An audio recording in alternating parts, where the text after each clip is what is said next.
Salut à tous, j'espère que vous allez bien. Bienvenue dans cette nouvelle vidéo spéciale point lecture où on va parler de différentes lectures, qu'elles soient physiques ou électroniques. On va voir ça tout de suite avec le premier livre.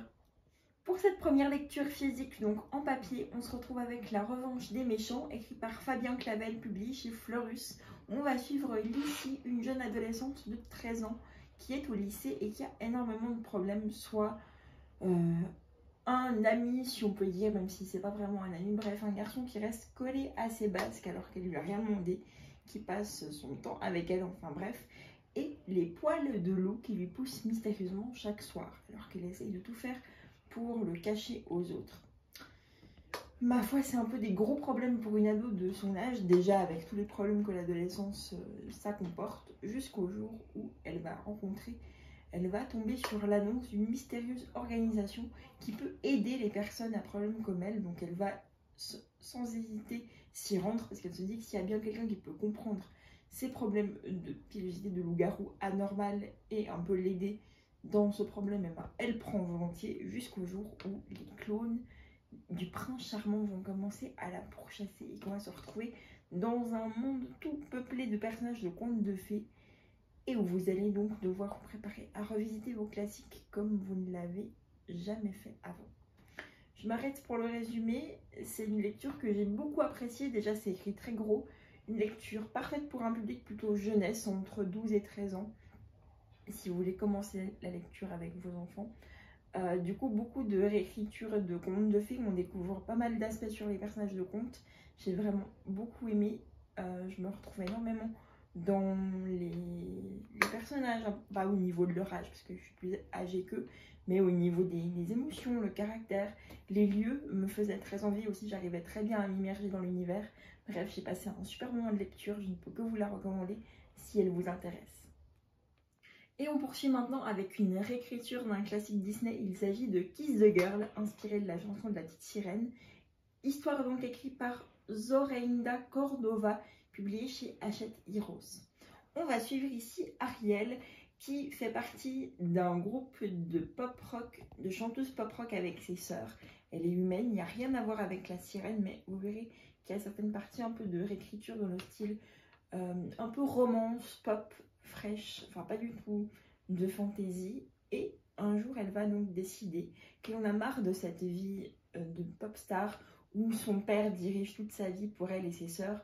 Elle a aucune envie de se retrouver là-dedans éternellement. Elle a aussi envie de pouvoir profiter un peu de sa jeunesse avant qu'il soit trop tard, sans avoir sans arrêt un contrôle permanent sur elle, avec des plannings, des gens à rencontrer, des mains à serrer et garder un sourire collé sur le visage. C'est là qu'elle va faire la connaissance de Eric Reyes, un jeune homme qui cherche une chanteuse pour rejoindre son groupe. Elle va décider de le rejoindre malgré les interdictions de son père.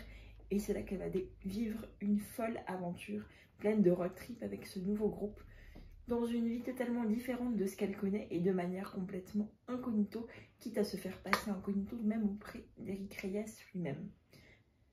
C'est une histoire que j'ai beaucoup aimée, j'ai un peu peine à la résumer, je suis désolée, c'est vrai que ça fait un moment que je l'ai lu. Pour autant, j'ai passé un très bon moment, j'aime beaucoup les réécritures de tout ce qui est Disney, bon, étant une grande fan moi-même, et je suis toujours à l'affût des différentes réécritures qui s'y cachent.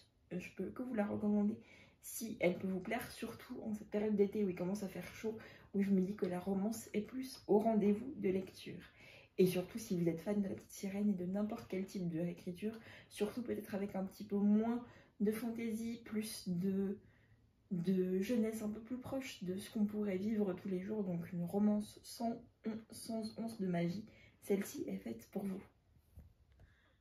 Et on poursuit avec un style totalement différent, un Stephen King, mais pour une fois pas du vrai horreur comme on pourrait s'y attendre.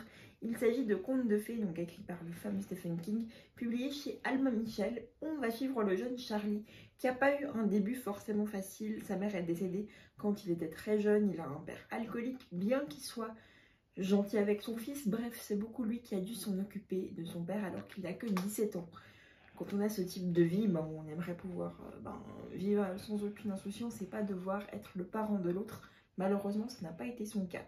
Mais Charlie essaye tant bien qu'il peut de vivre sa vie le plus normalement possible, jusqu'au jour où il va rencontrer un de ses voisins qui est considéré comme un monsieur assez grincheux, un ermite qui peut peut-être paraître même dangereux, avec un chien bizarre aussi que tous les autres gens du quartier, auprès desquels tous sont effrayés, sauf Charlie qui va venir aider ce vieux monsieur après un accident qui l'a conduit à l'hôpital et qui va donc l'empêcher de pouvoir vivre de manière autonome. Et Charlie devient donc l'aide de vie de ce monsieur. Il s'occupe aussi de son chien qui s'appelle Radar. De là va commencer à s'installer une belle complicité entre ces trois plutôt, jusqu'au jour où il va tomber sur le grenier de ce fameux monsieur Howard qui regorge de bruits assez bizarres et Charlie va donc tenter d'essayer d'y percer le mystère qui s'y cache. Je vous en dis pas plus pour ce récit malheureusement parce que j'ai un peu honte de le dire, mais je me suis arrêtée au milieu de lecture pour une simple question de format de police, quand ça devient écrit beaucoup trop petit, parce que c'est quand même une bonne pavasse, je crois, de 600 et quelques pages, si ce n'est plus.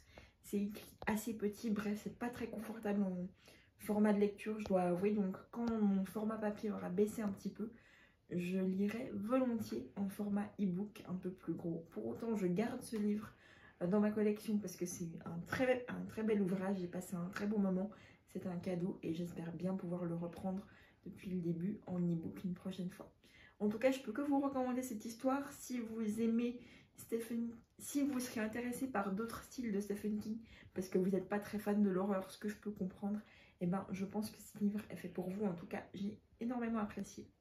On poursuit tout de suite avec une lecture cette fois-ci en numérique. Ce sera la dernière de cette vidéo. Il y aura une partie 2, sinon elle sera beaucoup trop longue. Il s'agit du premier tome de La guerre des Elesrins, j'espère que je prononce correctement le nom, écrit par Victor Gueretti, publié en auto-édition. Il me l'a très gentiment envoyé en SP, un grand merci à lui. On va donc suivre l'histoire de Gavin, qui me fait un peu penser à Bilbo le Hobbit dans la mesure où il fuit une guerre qui éclate dans son propre pays pour partir dans une forêt, un pays enchanté dont je ne me rappelle plus tellement le nom malheureusement, mais qui avait l'air très sympathique, très beau à écouter. Il va donc faire la connaissance de Iveta ainsi qu'une autre dame, deux magiciennes qui vont lui apprendre tout ce qu'il a à savoir sur la magie, les plantes, les potions, qui vont lui permettre après d'accomplir de grandes choses et devenir chevalier dans un château. Pour ce qui est du résumé, je m'arrête là. J'ai beaucoup aimé cette histoire, même si le fait de le lire sur ordinateur a été compliqué pour les yeux. Pardon, c'est un univers de fantasy que j'ai vraiment beaucoup apprécié, avec beaucoup de couleurs, de combats, même si les combats, vous le verrez dans le prochain update, que ce n'est pas ma tasse de thé. J'aime beaucoup vivre l'action des personnages, m'imaginer avec eux, les voir bouger, parler.